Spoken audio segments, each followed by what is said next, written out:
मित्रों, आज high power purchase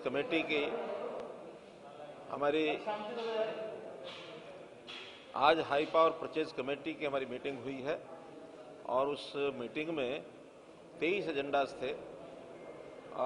कुछ 4-5 एजेंडाज ऐसे हैं जो अगली मीटिंग के लिए डेफर किए गए हैं या रद्द किए गए हैं। बाकी जो 18 एजेंडे जिनकी परचेज की है, लगभग 1000 करोड़ रुपए का उसमें सामान आज खरीद के जो टेंडर्स हैं वो फाइनल हुए हैं। मुख्य रूप से उसमें जैसे स्कूल के बच्चों की पुस्तकें, उसका टेंडर आज किया है 1 से लेकर के 8वीं तक। ऐसे ही जैमर्स, जेल के अंदर जो जैमर लगते हैं उन जैमर्स का एक टेंडर किया है। WCD में जो प्लेवे स्कूल्स बनेंगे उसके लिए स्कूलों के लिए उनकी चेयर्स हैं, बच्चों के लिए अलमीरा हैं, टेबल हैं। और वाटर फ्लो मीटर, गांव-गांव में जो पानी हम सप्लाई करते हैं उस पानी सप्लाई में कुल पानी गांव में कितना जा रहा है, ताकि जो शिकायतें हमें मिलती है पानी कम गया ज़्यादा गया उसको नापने के लिए वाटर फ्लो मीटर्स ये लिए गए हैं। इसी प्रकार ट्रांसफार्मर्स, पावर डिपार्टमेंट के ट्रांसफार्मर्स और केबल ये ली गई है। पुलिस विभाग की 220 गाड़ियां, जिसमें बोलेरो और स्कॉर्पियो, ऐसी कुछ गाड़ियां जो पुलिस विभाग को सुरक्षा की दृष्टि से आवश्यक थी, वो सब ली गई हैं। तो मोटे रूप से प्रमुख एजेंडा जो है वो मैंने आपके सामने बताया। गाड़ियां सर कितनी? 220। सर, इसके अलावा जो 75% का जो कानून था उसको लेकर के सुप्रीम कोर्ट ने आज बहुत ही हमारे लिए एक संतोष का विषय है कि जो हाईकोर्ट ने स्टे लगाया था वो आज सुप्रीम कोर्ट ने उस स्टे को निरस्त कर दिया है और हाईकोर्ट को निर्देश दिया है कि इसकी वो रेगुलर सुनवाई करें और सुनवाई करने के बाद अपना फैसला दें। तब तक सरकार को ये छूट दे दी गई है कि वो अपने काम को आगे जारी रखें।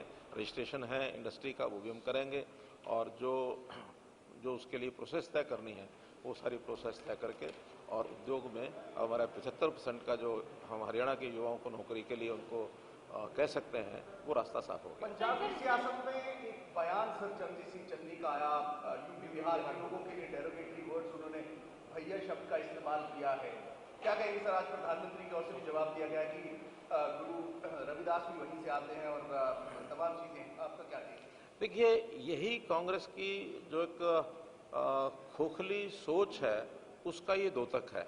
उनको कांग्रेस की विचारधारा में एक जो राष्ट्रीय विचार जो होना चाहिए था वो गायब हो गया है। अब वो बहुत छोटी छोटी सोच को लेकर के चलते हैं।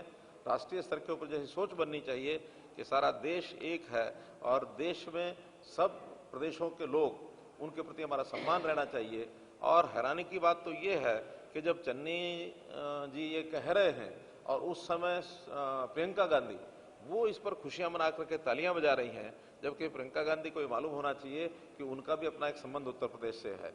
तो इस प्रकार की बातों को ध्यान में रखते हुए ये लगता है कि कांग्रेस ने अपने नैया को डुबोने का काम अपने आप कर लिया है। सर, यूक्रेन और रूस में फिलहाल इस वक्त जो तनाव की स्थिति बनी हुई है और करीब भारतीय मूल के जो 18,000 लोग हैं वो इस वक्त यूक्रेन में है, 2,000 लोगों को हरियाणा के भी बताए जा रहे हैं। सर, फ्लाइट्स जो कॉस्ट है वो 5 से 6 गुना हो गए हैं। फ्लाइट कनेक्टिविटी भी वहाँ से इंडिया तक बहुत ज़्यादा कम है। क्या कुछ कदम हमारी तरफ से उठाए जाएंगे? देखिए, MEA, minister of external affairs, वो इसको पर पूरी नज़र रखे हुए हैं और एक हर क्षण की जो जानकारी उनके पास है और जो भी वहाँ की सहायता के लिए, भारतीयों की सहायता के लिए जो संभव है वो सब किया जाएगा। डिप्लोमेटिक जो सारी बातचीत है वो सब चल रही है और मैं समझता हूँ कि भारतीयों को किसी प्रकार से कोई आंच नहीं आने दी जाएगी। सर, रोजगार को लेकर के एक बार फिर तो जो विपक्षी हैं, CMI के आंकड़े जिन पर लगातार आप कहते रहे कि कांग्रेसी उनके पीछे है, एक बार फिर प्रहार कर रहे हैं कि हरियाणा नंबर 1 हुआ है। साथ ही साथ नेता प्रतिपक्ष भूपेंद्र हुड्डा ये कह रहे हैं कि अगर CMI के आंकड़ों पर भरोसा नहीं है भाजपा सरकार को तो यहाँ उनसे इनकार किया जाता है और यूपी में उन्हीं आंकड़ों को पेश करके चुनाव प्रचार भाजपा कर रही है। देखिए, ये तो CMI वो क्या करती है क्या नहीं करती है हमने आंकड़ों सहित बता दिया है। और आप दिसंबर और जनवरी के आंकड़े उठा करके देख लीजिए कि जनवरी दिसंबर में वो कहते हैं कि 36% या 37% यहाँ बेरोजगारी हो गई है और जनवरी में कहते हैं कि बेरोजगारी 26% रह गई है। अर्थात 10% का मतलब क्या होता है? 10% का मतलब है कि लगभग हमने 25 लाख लोगों को रोजगार दे दिया एक महीने में। तो अगर ये आंकड़े सच होते तो ये 25 लाख रोजगार एक महीने में देना, 50 लाख एक महीने में हटाना, ये तो मैं समझता हूं कि भी जैसे मदारी का खेल होता है वैसा ये खेल करते हैं। किसी प्रकार का उनका अध्ययन नहीं है, किसी प्रकार का उनका कोई सैंपल साइज नहीं है।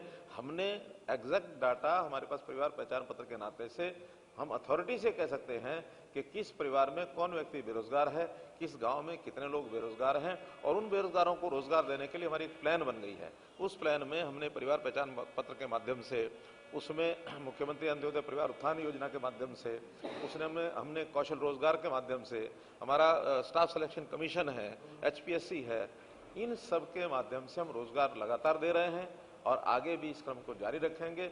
इसलिए कांग्रेस इस विषय में क्या कहते हैं क्या नहीं कहते हैं, झूठ के कोई पैर नहीं होते हैं। इसलिए लगातार एक विषय पर, क्योंकि और मुद्दा उनके पास है नहीं, जब और कोई मुद्दा है नहीं तो झूठ के सहारे अपनी नैया को पार करना वो कभी नहीं होगी। मुख्यमंत्री जी, 8वीं में बोर्ड की परीक्षा को लेकर के क्या योजना है?